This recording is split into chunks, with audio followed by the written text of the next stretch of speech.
Presidente, disculpe, pedí la palabra. Presidente del Jurado Nacional de Elecciones. Ya. Sí, porque, como ya vi su palabra, si usted me permite, porque, presidente, olvidé realizar una pregunta que me parece interesante, más que una pregunta, una aclaración al señor presidente del Jurado Nacional de Elecciones. Usted me lo permite. Adelante. Sí. Adelante.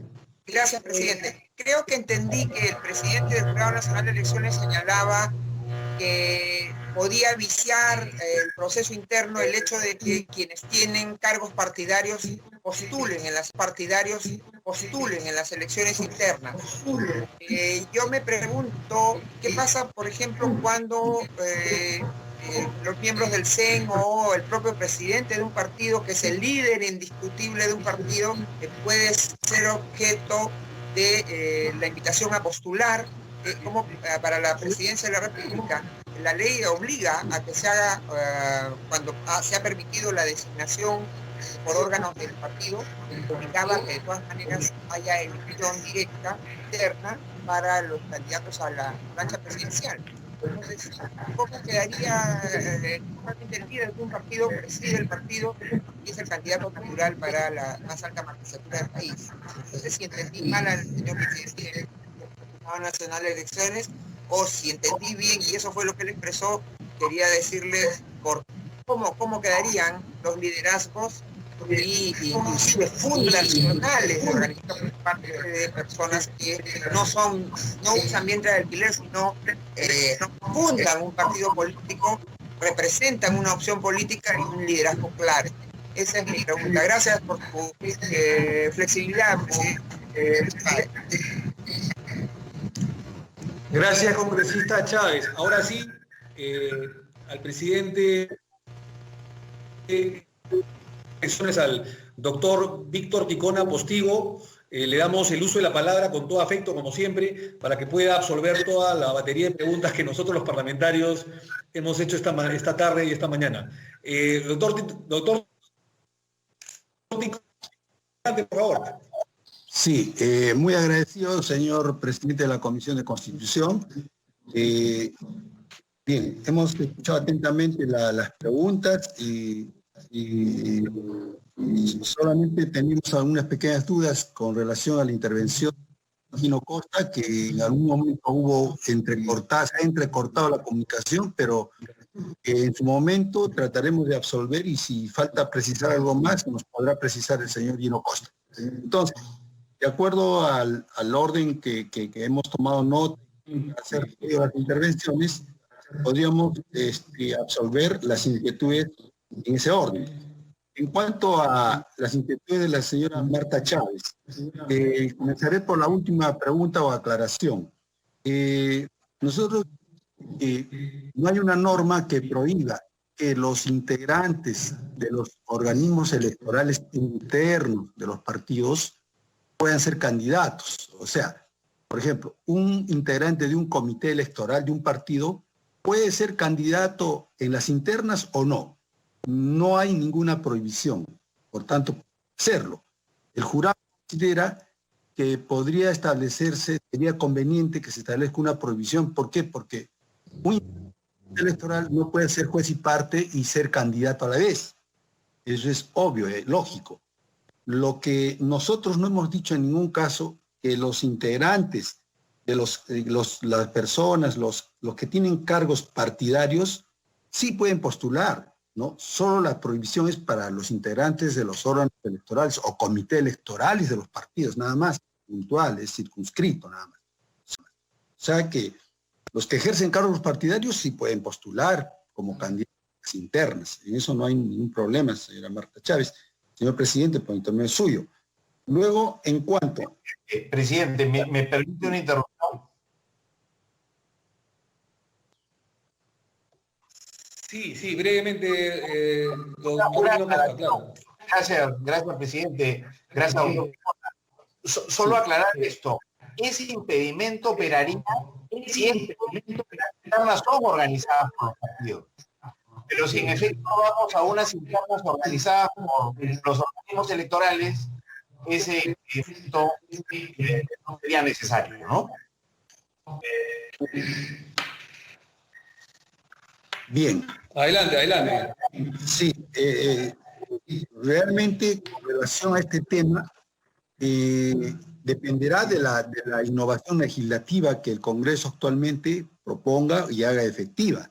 En todo caso, en su momento, de acuerdo a lo que resulte de las nuevas normas legales que emita el Congreso con relación a estas elecciones generales de 2021, podrá verse si es necesario o no esa prohibición, ¿no?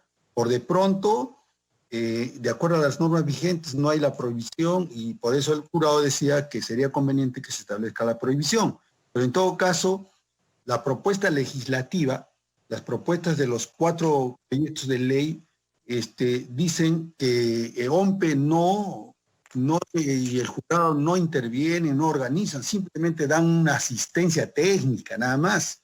Entonces, si el proyecto de ley dice que propone el Congreso, los señores congresistas, que el jurado, el sistema electoral da apoyo y asistencia técnica, ¿quién organiza, quién lleva adelante las elecciones? Los comités electorales. Entonces, en ese caso, sí sería necesario que haya una prohibición. Pero si se adopta la otra posición de que el sistema electoral no asista técnicamente, sino organiza OMPE las internas, fiscaliza el jurado, remite, elabora los padrones electorales, entonces ya cambia la situación totalmente.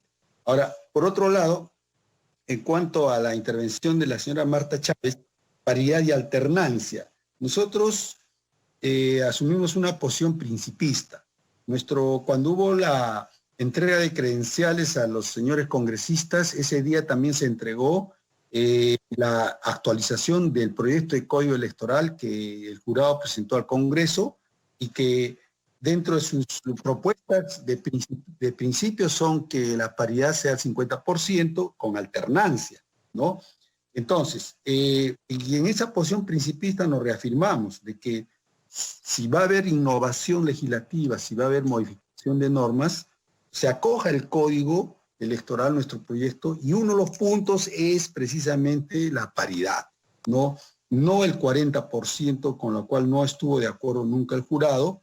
Sin embargo, la norma vigente está así y lo que se pretende ahora es que se mantenga el 40% o el 45%, hay una propuesta por ahí también, pero nuestra propuesta principista es paridad con alternancia. En ese sentido va nuestra posición. En cuanto al voto electrónico no presencial y las auditorías, y también si es vulnerable o no, y si efectivamente el voto electrónico se ha aplicado a una población electoral del 7% en las últimas elecciones, ¿no? Y también lo que propone el sistema electoral es voto electrónico no presencial para las internas. Hay aspectos técnicos puntuales que entiendo yo que el señor jefe de OMPE, el señor Manuel Cox, seguramente a continuación va a hacer la explicación técnica correspondiente, ¿no? Entonces, yo en todo caso trasladaría la inquietud todo lo relativo al voto electrónico y todo lo relativo al voto electrónico no presencial. Y tenemos entendido que OMPE ha participado como organizador en voto electrónico no presencial en distintas elecciones de colegios profesionales y otras entidades con resultados eficientes. Sin embargo, hay detalles técnicos que pueden ser satisfactoriamente explicados por el señor jefe de OMPE a continuación. Con relación a la intervención de un delegado, un voto, de la señora Marta Chávez, ¿por qué esta posición es la más adecuada según el jurado? Habida cuenta que la legislación anterior establecía 3 modalidades en el artículo 24 de la LOE, es decir, un militante un voto, por delegados o abiertas, militante un voto o no militante un voto. En ese caso, nosotros consideramos que, dado de que lo que nosotros proponemos es un voto electrónico no presencial, ¿no? Entonces, lo coherente ahí sería un delegado, un voto, ¿no? porque en realidad el tema de la representación o del tema de las internas por delegados, la mayoría de partidos han realizado, han ejercitado en las últimas elecciones, en las 2 últimas elecciones por lo menos, consideramos que fortalece más la democracia interna la participación de los afiliados, que sea un militante, un voto.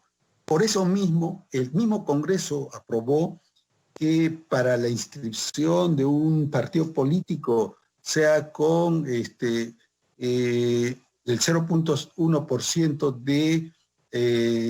del padrón electoral a nivel nacional, es decir, actualmente se requiere 24.800 afiliados como uno de los requisitos para formar un partido político.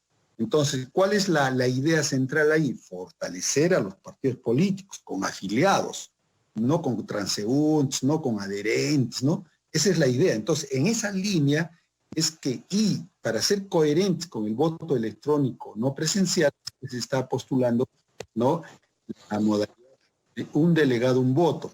En este punto, si me permite, señor presidente de la Comisión de Constitución, la intervención en este caso, del señor Chuquillanqui, para que pueda ampliar algún aspecto técnico, yo le agradecería que se le dé participación. Él está conectado en este momento para que intervenga. Él es asesor de gabinete. Si tiene a bien, señor presidente de la Comisión de Constitución. ¿Perdón? Sí, adelante, por favor. No hay problema, adelante. Sí, señor Chuquillanqui puede intervenir entonces. Tiene la autorización del señor presidente de la Comisión de Constitución. Sí, adelante, señor Chuquillanqui. Adelante, señor Chuquillanqui. Señor Manuel Chuquillanqui. ¿Aló?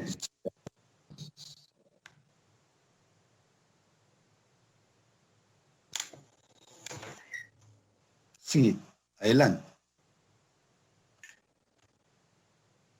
Adelante. Señor Iván Castillo. ¿Aló? Señor Iván Castillo.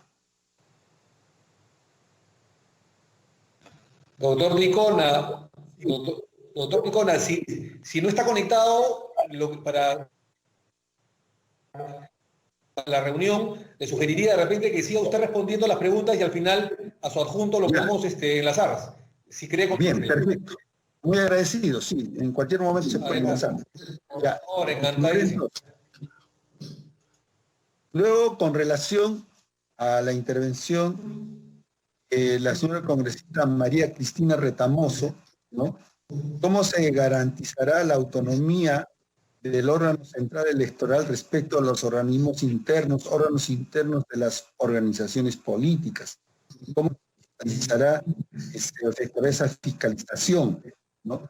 En principio, lo que nosotros proponemos es que las internas sean organizadas por OMPE, sean fiscalizadas por jurado y los padrones electorales elaborados por RENIC. Es decir, que el sistema electoral intervenga en la participación directa de las internas, ¿no? Y el propósito es fortalecer la democracia interna, fortalecer a los partidos y evitar, digamos, los problemas que siempre históricamente se han ido arrastrando. Ahora, por otro lado, también con relación a la intervención de la señora Retamoso, ¿no?, nos indica su preocupación en el sentido de que cómo colisionan los principios de presunción de inocencia frente a la exigencia de que en la declaración jurada de hoja de vida los candidatos den a conocer si ha tenido algún proceso penal, civil, laboral, etcétera. Y también, si no colisiona con el principio de presunción de inocencia, el hecho de que se les excluya o sean tachados algunos candidatos por estos motivos, ¿no? En ese sentido, nosotros queremos explicar de que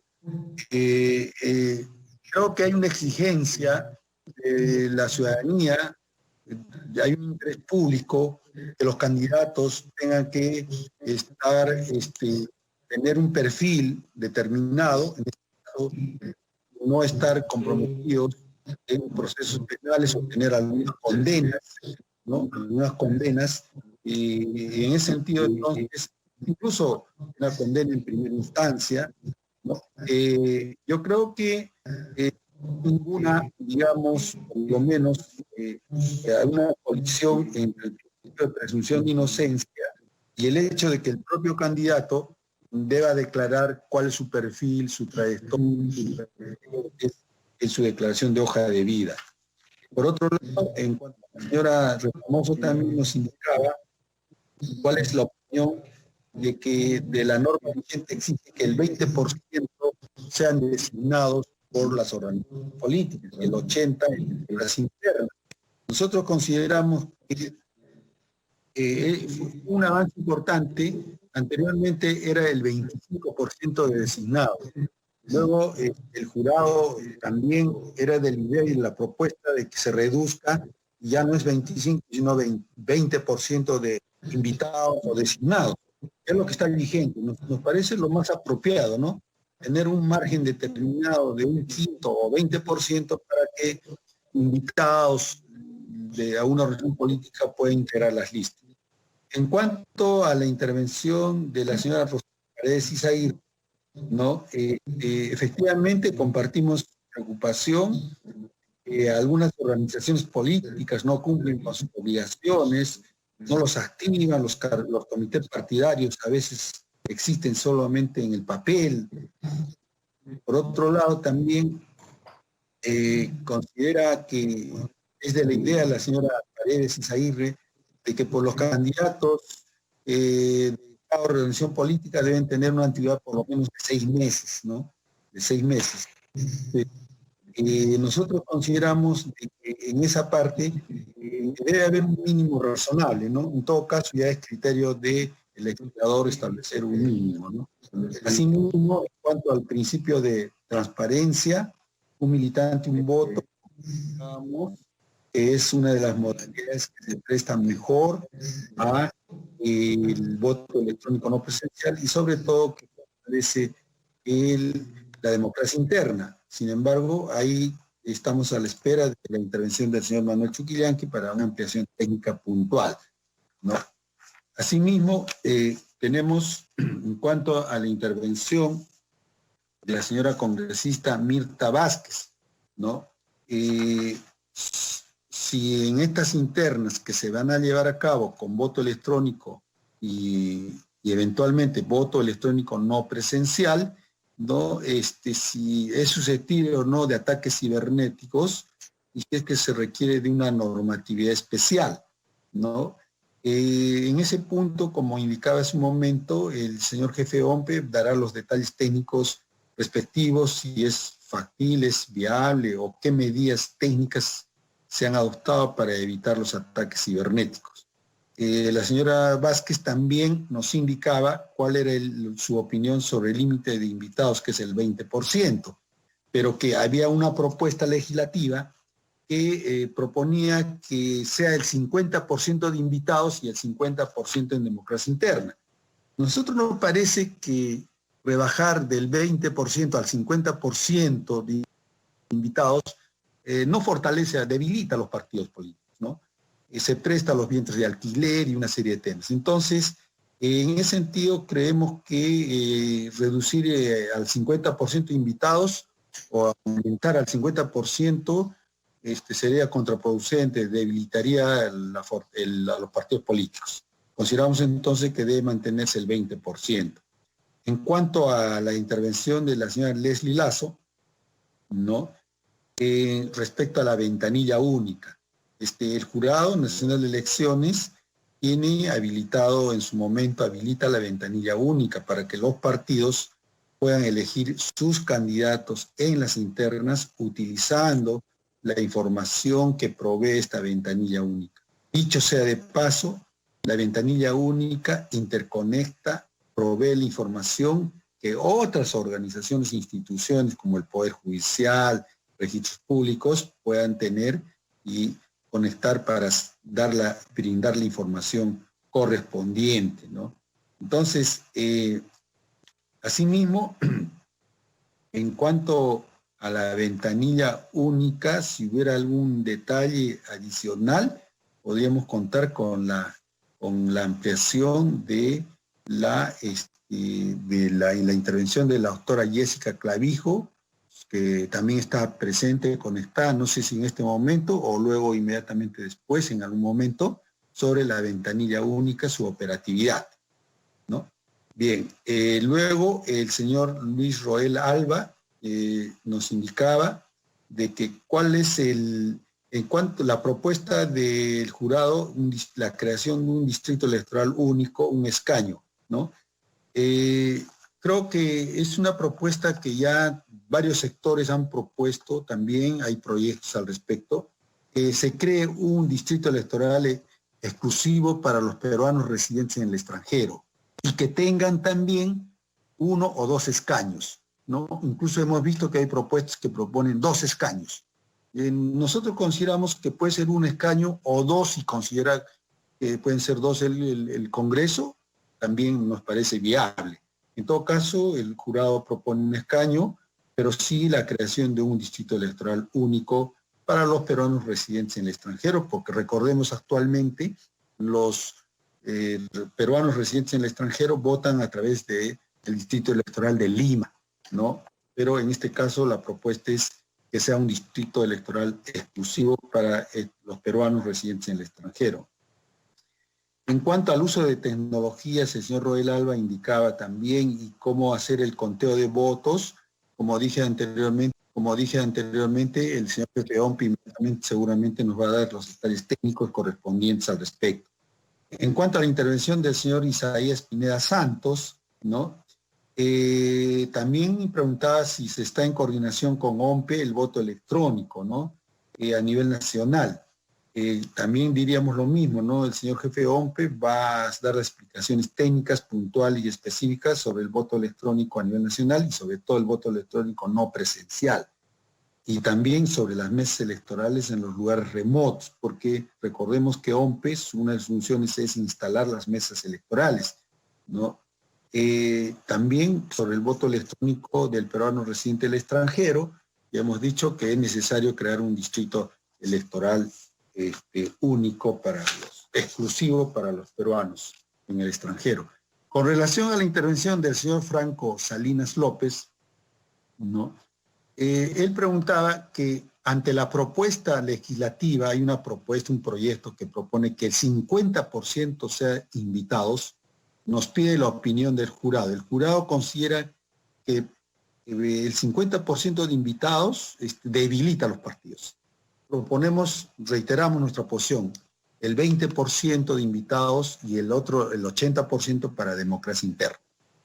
En cuanto a los fundamentos del retiro de candidatos por información, se refiere, entiendo, a la exclusión, a las tachas de candidatos, ¿no?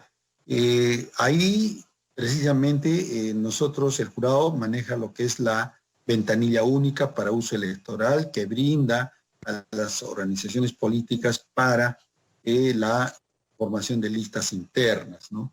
Entonces, en esta parte vamos a conceder el uso de la palabra a la doctora Clavijo, luego seguramente para que nos amplíe el detalle técnico.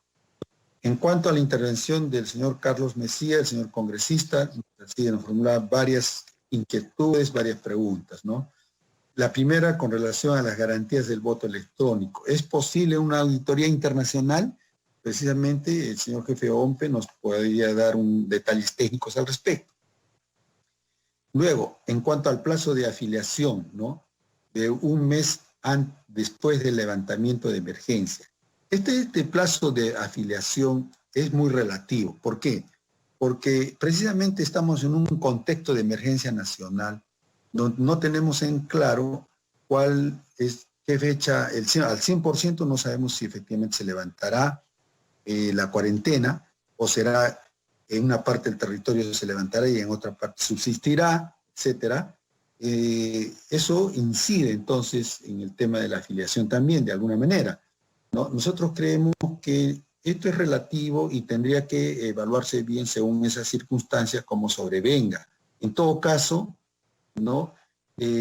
Un mínimo razonable podría ser, ¿no?, que hasta 30 días antes de la convocatoria los afiliados puedan afiliarse a un partido político, ¿no?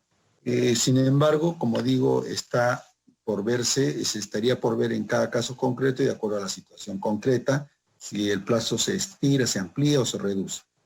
En cuanto a su inquietud a que se ha actuado en forma legalista, un criterio legalista en cuanto a la aplicación de las normas sobre la declaración jurada de hojas de vida para la exclusión y tache de candidatos, consideramos de que en principio lo que ha hecho el jurado es aplicar la ley, ¿no? Y en todo caso está a raíz de los resultados y de la aplicación de esta norma, estamos proponiendo en el proyecto de código que se va a presentar al Congreso, que se flexibilice, por ejemplo, el tema de los bienes, ¿no?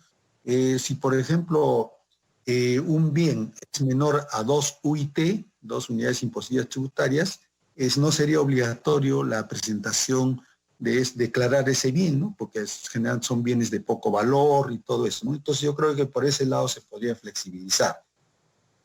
Por otro lado, en cuanto a otra inquietud del señor Mesías con relación a la propuesta de unos proyectos del 50% de invitados o designados en la lista de candidatos de los partidos políticos, ¿no? ¿Quién designa o quién propone?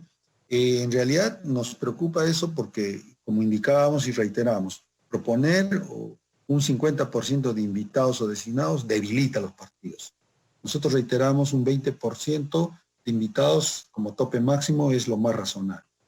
Luego, nos indica también, señor Mesías, ¿cuándo cree usted que las elecciones deben ser convocadas? La ley vigente está que deben ser convocadas en el mes de julio, ¿no? El 15 de julio, ¿no? Sin embargo, hemos visto que hay por ahí un proyecto, no sé si está en la mesa todavía, que proponía que se postergue la fecha de elección, ¿no?, de la convocatoria, no de la elección misma. La elección se mantiene en abril de 2021, pero la convocatoria se postergue 1, 2 o 3 meses más. En todo caso, será cosa de criterio y el Congreso podrá asumir, ¿no?, el criterio que pueda ser evaluado debidamente. Asimismo, que no haya voto preferencial, ¿no? El jurado propone la paridad con alternancia, lista cerrada, y también, por otro lado, cómo se reparten los escaños parlamentarios. En esta parte quisiéramos contar con el tema técnico del señor Manuel Chuquillanqui, sería un segundo tema sobre este punto, cómo se hace el reparto de los escaños parlamentarios. Asimismo, luego tenemos la intervención, también otra pregunta del señor Mesías era ¿por qué las elecciones debe ser un militante un voto y por qué no podría ser por delegados, ¿no? También en esta parte hemos ya indicado de que es más coherente con el voto electrónico no presencial, fortalece los partidos, pero hay aspectos técnicos que podrían ser ampliados por el señor Manuel Chuquillanqui. Luego, en cuanto a usted, señor presidente de la Comisión de Constitución, nos había formulado algunas inquietudes, algunas dudas. En primer lugar, ¿por qué es mejor un militante un voto? Lo reservamos para que el señor Manuel Chuquillanqui nos pueda ampliar, además de lo que hemos dicho. En segundo lugar, en cuanto a el tema relativo a la campaña electoral, ¿no? Estamos de acuerdo, elecciones atípicas, ¿no? Y se propone un voto electrónico no presencial, ¿no? Y lo que le preocupa, entendemos la preocupación, sería cómo se va a realizar la campaña electoral. Porque las campañas normalmente se hacen de contacto directo, en la plaza, en los lugares públicos, de persona a persona, ¿no? Entonces, la inquietud es muy razonable, muy atendible, ¿no? De por medio, como sabemos, hay la franja electoral, las redes sociales, hay una serie de mecanismos. Sin embargo, habría que ver, estamos hablando de la campaña electoral que puede arrancar, si las internas son en noviembre, luego de las internas en diciembre podrá poco a poco ir empezando la campaña electoral. Si a diciembre ya hay vacuna y ya hay, digamos, un medio para neutralizar, creemos que el panorama puede flexibilizarse el tema de la campaña electoral, ¿no? Entonces sería cosa de ver en la situación concreta a fin de año, cuando comience a levantarse poco a poco la campaña electoral y los primeros meses del próximo año, cómo va el tema de la pandemia. Luego, en cuanto al tema, la tercera inquietud, si los congresistas elegidos para este Congreso extraordinario pueden volver a postular. Me parece que fue para el próximas elecciones 2021. Me parece que esa fue la inquietud, señor el presidente de la Comisión de Constitución, ¿no es cierto? Mire. Sí, exactamente, sí. Bien. Ustedes tienen conocimiento, usted, señor presidente, señores congresistas, el Jurado Nacional de Elecciones, a raíz de unas consultas y también se tomó una relación a los congresistas del Congreso disuelto, si podían o no intervenir en estas elecciones congresales extraordinarias. Entonces, el único punto de debate fue ese. Efectivamente, el jurado finalmente adoptó la decisión de que sí podían intervenir, ¿no? Los señores congresistas del Congreso disuelto podían intervenir en las elecciones del Congreso extraordinario, ¿no? No se abordó el punto relativo, no se debatió, no se evaluó en ningún extremo el tema relativo a que sí los congresistas elegidos ya y que están ahora ejerciendo el cargo en este Congreso extraordinario pueden o no postular en las elecciones próximas del 2021. No se abordó, no se debatió, no se tomó ninguna decisión, tampoco fue materia de consulta en ningún momento, ¿no? Ese tema. De tal forma de que de mi parte yo me reservaría el tema porque esto implica un tema jurisdiccional y me abstendría de adelantar una opinión, si me permite, señor presidente de la Comisión de Constitución. En todo caso, de plantearse oportunamente la consulta o el tema, el jurado con toda seguridad seguramente dará su opinión o resolverá lo que corresponda, siendo un tema de incidencia directamente jurisdiccional electoral. Luego, la intervención del señor Gino Costa con relación a qué garantías tendrá las organizaciones políticas con relación al voto electrónico, si es auditable, teniéndose conocimiento de que en las elecciones últimas, en las dos últimas, el 7% de la población electoral ha intervenido mediante voto electrónico. Se pregunta si contó o no con auditoría, qué garantías hay. Por un lado, en esta parte, seguramente el señor jefe de OMPE nos va a explicar los detalles técnicos, sobre todo del voto electrónico no presencial. Luego, en cuanto a las reglas de juego para las organizaciones políticas nuevas, ¿cuáles serían los requisitos, ¿no? Entonces aquí que en vista de que los plazos se han suspendido y es ciertamente que es un contexto totalmente nuevo con esto del estado de emergencia nacional, entendemos que las reglas de juego para las nuevas organizaciones políticas seguramente van a sufrir algún reajuste, van a tener un reajuste, una adecuación a la realidad y al contexto de emergencia que adoptará el Congreso de la República, ¿no? Y en cuanto al Distrito Electoral de Peruanos en el extranjero, si esto requiere o no una reforma electoral, ¿no? Entendemos que no requeriría una reforma electoral, sin embargo, como este tema también del reparto de escaños está vamos a ver al señor Chuquillanqui nos haga también la ampliación respectiva, el señor Manuel Chuquillanqui, jefe o integrante de la asesoría de gabinete. Bien, hasta aquí entonces hemos absuelto las inquietudes de los señores congresistas.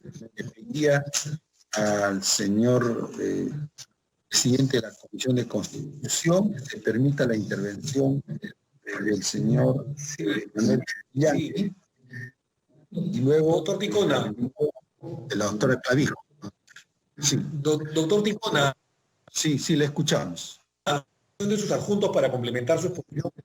Quisiera simplemente, la presidencia siempre ha sido tolerante, democrática, y tengo entendido que la congresista Omonte habría tenido alguna duda, no ha preguntado ella, y no queremos impedir ni censurar de ninguna manera la duda que tengan algunos de los parlamentarios u opinión. Asimismo, el congresista Franco Salinas, una pregunta, entonces por excepcionalidad y solo por esta vez le vamos a dar el uso de la palabra muy brevemente. Tiene la palabra la congresista Omonte y luego el congresista Salinas antes que el doctor Ticona cierre con los últimos comentarios de sus adjuntos. Congresista Omonte, tiene la palabra.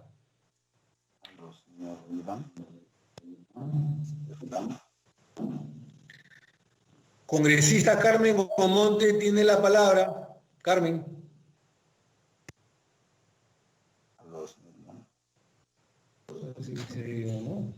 Bueno, vamos a solucionar los problemas técnicos de la congresista Omonte y aprovechamos entonces, antes de ello, de darle la palabra brevemente para su última pregunta al congresista. Gracias, presidente. Solamente para poder recordarle al doctor Ticona, jurado, existimos partidos que tenemos problemas internos con la dirigencia. Que tenemos complicaciones en cuanto a llevar a cabo elecciones internas y ahora con mayor razón por temas de padrón y en segundo lugar de coronavirus. Por eso es que queremos saber las posibilidades y finalmente cuál es la opinión respecto de la elección de los dirigentes del partido, que tiene relación directa con las elecciones para los cargos popular. Existen modalidades estatutarias en las organizaciones políticas que a los dirigentes les pide tomar decisiones. Y ya vemos partidos que no tenemos dirigencias. Y recordarle al doctor Ticona, por favor, que no me ha contestado dos preguntas respecto del retiro de candidatos en plena campaña electoral y además los plazos teniendo en cuenta la no aglomeración para llevar a cabo, en algunos casos, por ejemplo, en modificaciones estatutarias en las organizaciones políticas. Muchas gracias, presidente. Gracias, congresista Salinas. No sé si ya se habrán arreglado los problemas técnicos de la congresista Carmen Omonte. Congresista Omonte, tiene la palabra. Gracias, presidente. Saludo a señor. Muchísimas gracias. Varias de las preguntas que me va a hacer y no las pude hacer por temas técnicos, ya está resuelto, sobre todo en el tema del voto electrónico. Entonces me quedaría para el momento solamente dos consultas. En primer lugar, dentro de este ánimo y saludo que el pronunciamiento del Jurado Nacional de Elecciones sea a favor de la alternancia y la paridad a partir del 21, porque va de acuerdo con la propuesta de ley que hemos presentado en la Alianza para el Progreso. Yendo a la pregunta, ¿qué opinaría señor Ticona a través de la presidencia con respecto a que en aras de evitar en cada proceso electoral exista estos problemas a veces bastante graves para los partidos políticos, para el Congreso como institución, también cuando los cuestionamientos se dan, ya pasado el proceso electoral y han sido elegidos candidatos que durante la campaña evidencian diferentes cuestionamientos o contradicciones o que no dijeron todo lo que tenían que poner en su hoja de vida dentro del proceso electoral. ¿qué opinaría el señor Ticona, el Tribunal Nacional de Elecciones, si se plantearía que los candidatos en cada proceso electoral estén obligados solamente a firmar una autorización jurada para que todos los organismos del Estado sean distribuidos información a los entes electorales? Esto no es la ventanilla única, porque finalmente la ventanilla única lamentablemente no está logrando la eficiencia que realmente esperábamos. Entonces, Carmen Omonte decide postular a un proceso electoral. Solamente estaría obligada a firmar una autorización jurada y tanto el Poder Judicial, la Policía, el Ministerio Público, registros públicos, la SUNAT, etcétera, etcétera, serían los obligados a llegar a los organismos electorales. Esto creo que permitiría que realmente nos evitáramos cuestionamientos serios, muchos de ellos no a voluntad por parte de los políticos, o que salgan elegidos y después salgan sus procesos judiciales cuando no salieron a la luz en el momento preciso. Muchísimas gracias. Muchas gracias a usted, congresista Carmen Omonte. Finalmente tiene el uso de la Nacional de Elecciones, doctor Víctor Ticona, y para que complementen sus adjuntos técnicos. Adelante, doctor Ticona. Bien, con relación a antes de la intervención de los funcionarios del Jurado Nacional de Elecciones, quiero agregar a las intervenciones de la señora Monte y del señor Franco Salinas. En cuanto a al señor Franco Salinas, en primer lugar, efectivamente hay problemas en las organizaciones y en las internas seguramente va a haber algunos temas también que resolverse, ¿no? Creemos en principio que si la organización de las internas se hace cargo de OMPE, creo que el camino está. Por eso se está proponiendo que OMPE intervenga en la organización de las internas, ¿no? Por un lado. Por otro lado, en cuanto al retiro de candidatos, entendemos que se refiere a los candidatos en los procesos electorales últimos, sobre todo en las elecciones congresales, ¿no? Creemos que en principio que hay plazos que la ley establece para la tacha y para la exclusión de candidatos. Un candidato puede ser excluido los últimos 30 días antes de la elección. Y ya hemos tenido muchos casos en que las tachas, las exclusiones se han promovido ¿no? Después de los 30 días, entonces en ese caso no procede. Pero realmente el retiro, la exclusión y las tachas, el jurado ha habilitado, ha desempeñado esta función de resolver las tachas y exclusiones conforme a la normatividad vigente, ¿no? Hemos indicado que hay un proyecto que mi despacho puntualmente está proponiendo que en el caso de bienes de poco valor no sea necesario que el candidato haga una declaración expresa, ¿no? Porque es una declaración, un vehículo de hace 40 años, por ejemplo, un vehículo que está inservible, siniestrado, etcétera, etcétera. En cuanto a la modificación de los estatutos, ¿cuáles serían los plazos?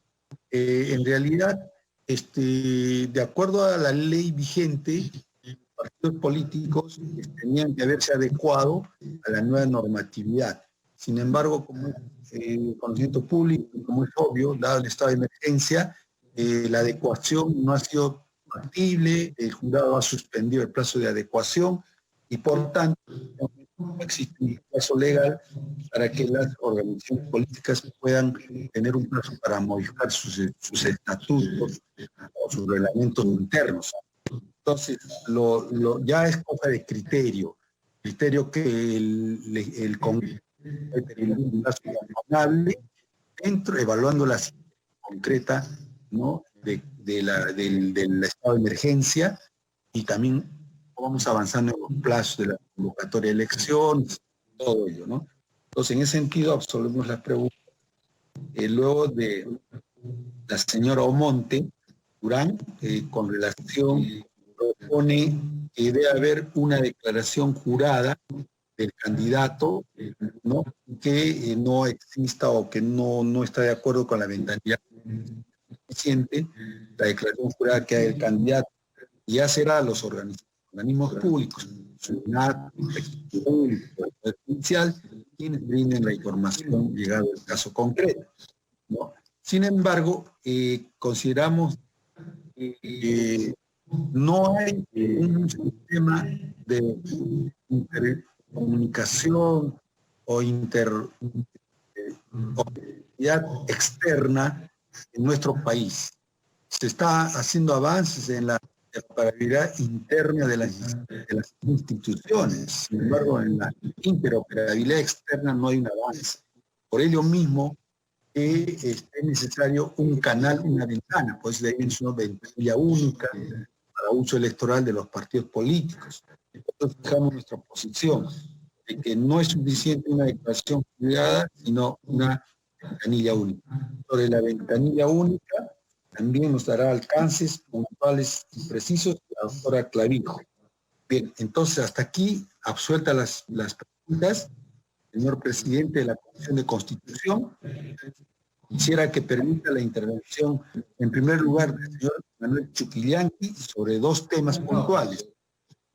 ¿Por qué un militante un voto, no?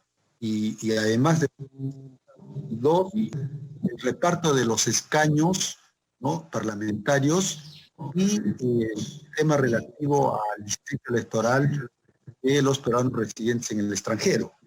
Esos temas, señor Chuquillanqui. Y la doctora Clavijo tenía que ver sobre la ventanilla única y el voto electrónico, algunos temas puntuales. Bien. Sí, señor Manuel Chuquillanqui, puede hacer uso de la palabra por indicación del señor presidente de la Comisión de Constitución. Muy buenas tardes, señor presidente. Muy buenas tardes, señores congresistas. ¿Me escuchan? Sí, perfecto. Adelante, señor Manuel. Muchas gracias. Sí, para absolver las consultas puntuales que me ha señalado el señor presidente del Jurado Nacional de Elecciones, en primer lugar, con respecto a la modalidad de la elección interna, como bien se ha señalado, el Jurado Nacional de Elecciones está proponiendo la aplicación del voto electrónico no presencial bajo la modalidad de un afiliado, un voto. Esta modalidad lo que va a permitir es dos cosas. Primero, reforzar la democracia al interior de las organizaciones políticas, puesto de que el papel protagónico lo va a tener el afiliado a la organización política, y por otro lado va a proteger la salud de todos los actores que participen de la misma, desde los afiliados hasta los actores de la organización política misma, y también obviamente a los organismos electorales, al personal que vaya pues a ejecutar el mismo proceso, ¿no? En tanto, al ser un proceso electrónico, solamente se requiere acceso a una computadora e internet para poder llevar a cabo el mismo. En ese sentido, el voto electrónico no presencial y la modalidad de un afiliado a un voto reforzaría la democracia interna y eliminaría la posibilidad de aglomeraciones y obviamente el riesgo de infección que digamos que se tiene con el COVID-19 en este momento, ¿no? Es importante señalar de que sí es cierto que la legislación anterior, antes de las modificaciones hechas por la ley 30998, señalaba 3 modalidades. Lo cierto es de que la última versión de la democracia interna que planteaba la ley 30998 justamente hablaba de la aplicación de un afiliado, un voto, bajo la organización del sistema electoral. Y esto es importante también, puesto de que si se combina tanto el modo de elección de un afiliado, un voto, con el voto electrónico no presencial y la participación del sistema electoral en el proceso de democracia interna, con OMPE, con la conducción del proceso electoral, el jurado con la fiscalización y RENIEC brindando el apoyo necesario para la generación de los padrones electorales correspondientes, se van a dar todas las garantías, tanto de salud, pero también de transparencia y seguridad en el proceso electoral, así como también se van a poder tener otros beneficios, ¿no?, como el obtener los resultados de la elección en un plazo más corto de tiempo, como es natural con una elección de tipo electrónica. En cuanto a la segunda consulta referida a la repartición de escaños, aquí es importante resaltar que el artículo 21 de la Ley Orgánica de Elecciones señala cómo se distribuyen los escaños a nivel nacional. Y allí se establece obviamente de que se le asigna a cada uno de los departamentos un escaño y luego estos se reparten de forma proporcional a la población que cada uno tenga, salvo los distritos especiales como son Lima provincias, ¿no? Esto es importante tener en cuenta. Ahora, la forma en cómo se dan o se reparten los escaños post elección ya corresponde a la aplicación de la cifra repartidora, que obviamente es una fórmula matemática que permite convertir los votos que ha obtenido una organización política en escaños. Es decir, permite saber, de acuerdo a la proporción de votos que haya recibido una organización política, cuántos escaños le corresponden, y estos escaños se reparten de acuerdo a, en caso, por ejemplo, no hubiese voto preferencial, se aplicarían de acuerdo al orden de la lista. Esto en cuanto a la repartición de escaños. Ahora, la última consulta que se hacía era referente a si se requería una reforma constitucional para poder crear el nuevo distrito de peruanos en el extranjero, y la respuesta es no. Como señalé hace un momento, es el artículo 21 de la LOE, de la Ley Orgánica de Elecciones, la que determina y delimita cómo se asignan los escaños a cada uno de los distritos electorales. En ese sentido, se requeriría una modificación de esta ley orgánica en el artículo 21 para poder insertar allí al distrito electoral especial y colocar el número de escaños que se le asignaría, que en la propuesta del Jurado Nacional de Elecciones es un único escaño. Bien. En cuanto a los otros, al tema relativo a la ventanilla única y a la simple declaración jurada que los candidatos podrían intervenir, la doctora Jessica Clavisco, directora de fiscalización, podría intervenir, señor presidente de la Comisión de Constitución. Adelante, claro que sí. Buenas tardes. Adelante. Buenas tardes, señor presidente. En relación a... Gracias, Jessica, adelante. Gracias por la oportunidad. Bueno, en relación a lo que ha mencionado el presidente del Jurado Nacional de Elecciones, nosotros como institución encontramos que como mandato legal estamos buscando algo muy importante, la ventanilla única de acceso para este electorado. Este tema para nosotros es bastante sensible. Nosotros podemos comprobar por la labor que estamos visitando que es para la ciudadanía, por parte de la ciudadanía, esta ventanilla única, como se ha mencionado, suele tener la característica de que no tiene una gran presencia de visitas por parte de las organizaciones políticas, que realmente se hace un gobierno muy cercano y la realización de candidatos. Esto me permite hacer recordar que en la lectura la ventanilla única será habilitada incluso desde antes de la convocatoria de elecciones. Se entiende que la convocatoria será máximo hasta la quincena de julio, que el Jurado Nacional de Elecciones habilitará la ventanilla única antes de la convocatoria a elecciones por el Poder Ejecutivo, y ya se va a encontrar a disposición de los personeros de las organizaciones políticas, quienes, como ha sido en procesos anteriores, solicitan una clave de acceso y podrían ingresar para verificar los datos. ¿Y por qué hago hincapié en que son los personeros legales de las formaciones políticas? Porque son solo ellos los que pueden acceder a esta institución. No accede a la ventanilla única un ciudadano. No accede a la ventanilla única personal de fiscalización del Jurado Nacional de Elecciones. Algo que sería para nosotros muy importante, y es por eso que entre los proyectos que se presentaron y el anteproyecto, efectivamente se entregó el día en que se entregó las credenciales a los papeles congresistas, y en el anteproyecto del código electoral se solicitaba también de que se haga una modificación al extremo de la ventanilla única que pueda ser también accesible al personal de fiscalización para poder ayudar a control de la labor de fiscalización. Porque parte de los que se muestran en la ventanilla única se van a consignar en las declaraciones juradas de hoja de vida de los candidatos.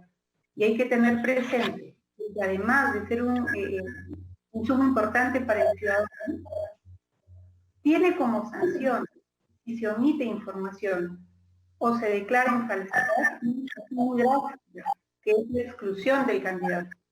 Entonces es importante tener presente de que la ventanilla única puede ser una herramienta muy útil también para las organizaciones políticas y evitar que haya candidatos que se han dado de baja, por decirlo así, de las listas de candidatos por haber incorporado información falsa o haber omitido información. La ventanilla única la administra el jurado, pero la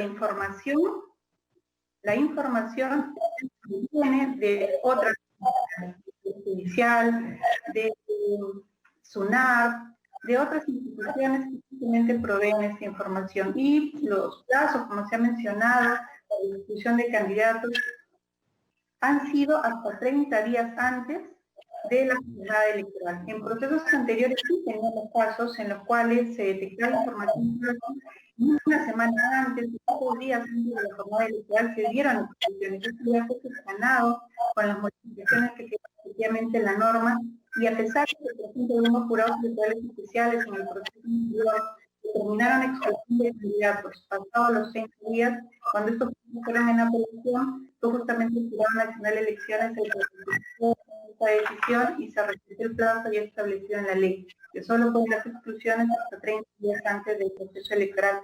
Y finalmente, en relación a una interesante iniciativa referida que quiere firmar una declaración dando autorización para que se difunda la información que se encuentra, por ejemplo, en SUNAR sobre bienes y rentas, por decirlo así.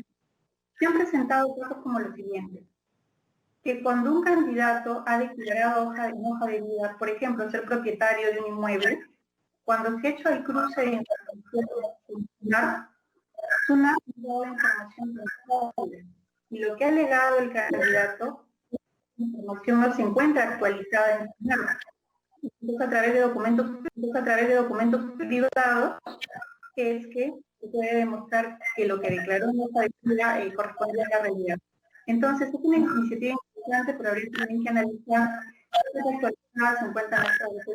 Lo mismo podría ocurrir, por ejemplo, con las sentencias, ¿no? Saber si efectivamente se encuentra actualizada la base de datos del Poder Judicial. Gracias. Bien, hasta ahí la intervención, señor presidente de la Comisión. La palabra, señor presidente. Muchísimas gracias, Ticona. Sí, brevemente para culminar, porque tenemos otros invitados. Me parece que me está pidiendo la palabra el congresista Mesía. Brevemente, por favor. Sí, muy brevemente. Tengo la impresión, salvo que no haya estado muy atento, que no se habría respondido una pregunta que es muy importante. En el artículo 51, el artículo 54.2 del anteproyecto del Código Electoral 2020, que es el Consejo Nacional de Elecciones, se habla de la cuota de las comunidades activas. Y aquí, en este foro, se le preguntó al presidente del Jurado Nacional de Elecciones cómo va a ser el voto electrónico en las comunidades nativas. ¿Cómo vamos a llevar el voto electrónico a las comunidades amachivengas, chipivas, conivas, ayanis?